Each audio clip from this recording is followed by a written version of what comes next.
Hello， 大家好，我是兜兜。萧炎让天火尊者的灵魂进入了他炼制好的躯体，只要天火尊者能够顶住异火的煅烧，取得身体的控制权，就可以浴火重生。在异火的煅烧持续了3天后，小医仙感受到冰河谷的气息，站起身来，充满杀意地看向谷外。在天蛇长老这个斗宗巅峰的强者现身后，小医仙讽刺冰河谷还真是舍得。天蛇长老在中域的凶名相当不弱，传闻他不仅实力强悍，更是将冰尊境修炼到了登峰造极的地步，而且他每次出手都不会留有活口。小医仙让新兰回谷中照看萧炎他们，天蛇长老身旁的3名白衣老者让他歇着，恶难毒女交给他们就好。但天蛇长老在与上一任的恶难毒体拥有者交手时惨败，今日他一定要亲手抓住这一任的恶难毒体才行。天蛇长老让冰河谷的人守住山谷，不要让任何人逃走。小医仙目光不着痕迹地扫了一眼依旧没有任何动静的谷内，想着一定要尽力为萧炎他们拖延时间。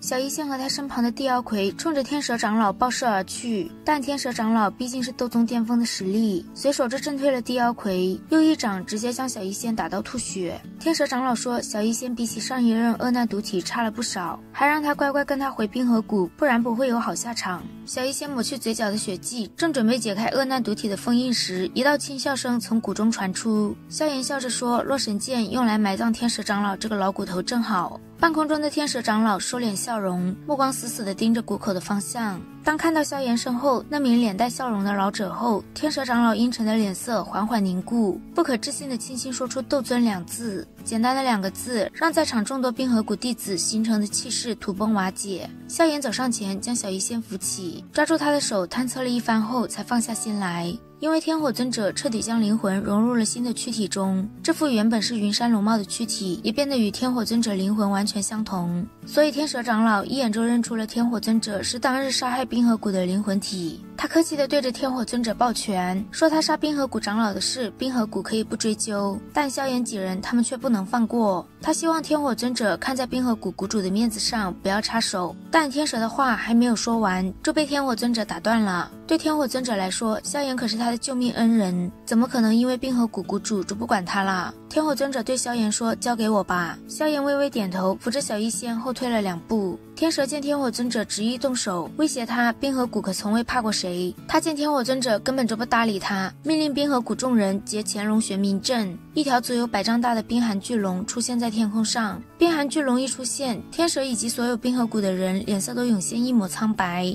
巨龙凝聚了冰河谷所有人体内的斗气，甚至精血，威力远超寻常的斗宗巅峰。天蛇威胁天火尊者现在离开，冰河谷依旧将他视为贵客。天火尊者毕竟不是寻常斗宗，压根不将他的威胁放在心上。面对攻击他的巨龙，天火尊者手指轻划出一个漆黑的空间裂缝，之后使出空间绞杀，将巨龙的一截身体吞入裂缝之中。身体断裂，巨龙仰天怒吼，对着天火尊者暴冲而去。天火尊者猛地握紧手掌，空间急速扭曲，巨龙还未冲进天火尊者100丈之内，身体就断裂成了4、5节，被吞入虚无空间。至于巨龙的脑袋也爆裂成漫天的碎冰。巨龙爆裂时，天蛇身形被震退，冰河谷的众多弟子更是瘫倒在地，不知死活。天蛇没有想到天火尊者对空间之力的掌控这么厉害，他扫了一圈被震得昏迷的冰河谷弟子，当机立断决定放弃他们。他一拳轰出一个漆黑的空间通道，对着3个白衣长老一抓就准备逃跑。在空间通道出现时，萧炎连忙喊道，别让他逃了。不用萧炎开口提醒，天火尊者就已经有所反应。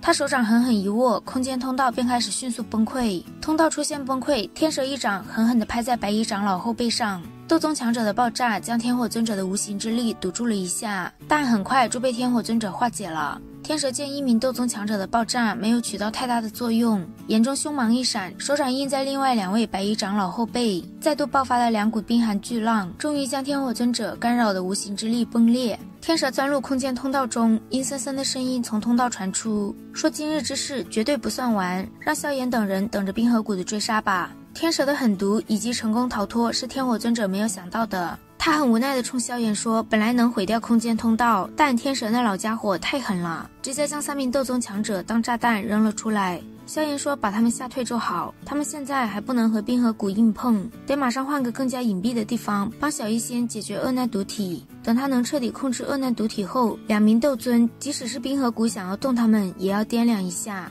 天火尊者微微点头，现在的他虽然拥有了躯体，但必须要等他将这具身体彻底熟悉，才能够成为一名真正的斗尊。想要帮小医仙解决恶难毒体，必须要找到一处至阳至烈的地方，这样才能对恶难毒体造成压制，提升一些成功率。天火尊者和小医仙都陷入沉思，至阳至烈这种地方在丹域可不好找。在他们沉思的时候，新兰从山谷中走出来，说至阳至烈的地方他倒是知道一处，在邺城的叶家中有一处奇异的地方，名为阳火古潭。白天时阳光会在那里凝聚，古潭有一处直通地底深处的地眼，偶尔会有一些地心火苗从地眼中飘出，地心火苗与凝聚的阳光接触时会化为一种火焰，叶家称这种火焰为阳火。阳火虽然不是异火，但远比寻常兽火厉害。不过可惜的是，阳火并不能存在太久，就会自动消散。萧炎想到上次与叶家人见面时的情形，说阳火古潭肯定是叶家的禁地，他们会将这个宝贝借出来吗？新兰知道萧炎对叶家的印象不好，苦笑了一声，说上次他们冲撞萧炎是因为不明白他的身份，这次再去，新兰保证他们不会再有丝毫得罪。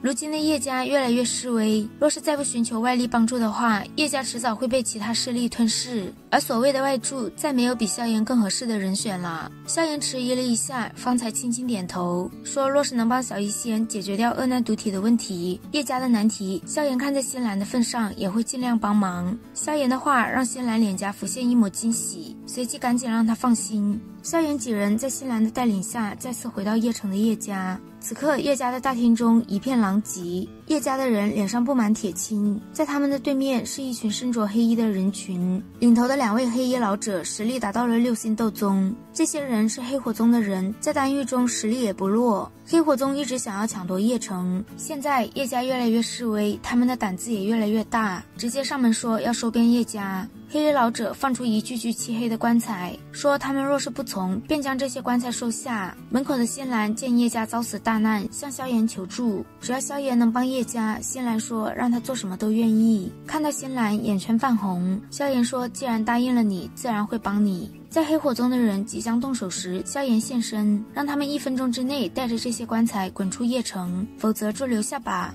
黑火宗的人见萧炎只是个2星斗宗，觉得他不自量力，但在他们动手的时候，突然出现的天火尊者一掌将他们打到吐血。黑火宗见萧炎有斗尊帮手，顿时就怂了，向天火尊者求饶。萧炎让他们带着棺材滚出邺城。黑火宗的人离开后，新兰的爷爷叶虫对着萧炎郑重抱拳感谢。萧炎随意的摆了摆手，说自己这次来是想要借用阳火古潭一用。叶虫很感谢萧炎今日对叶家的帮助，对于他的要求一口答应。在叶虫的带领下，萧炎几人来到叶家的祭坛，祭坛中心的石碑下便是一处通往地底深处的地眼，石碑移开，周围有地心火苗点燃汇聚在这里的阳光，形成阳火。但早在几年前出现的地心火苗就越来越少了。好在萧炎此行并不是要借助阳火，只是想要借助这里的纯正天地能量来压制小医仙的恶难毒体罢了。萧炎在与小医仙进入祭坛前，将地妖魁召唤出来，又请天火尊者为他们护法，才放心的进去了。好啦，今天的视频豆豆就讲到这里啦。如果喜欢豆豆的视频，欢迎点击订阅关注，我们下期再见，拜拜。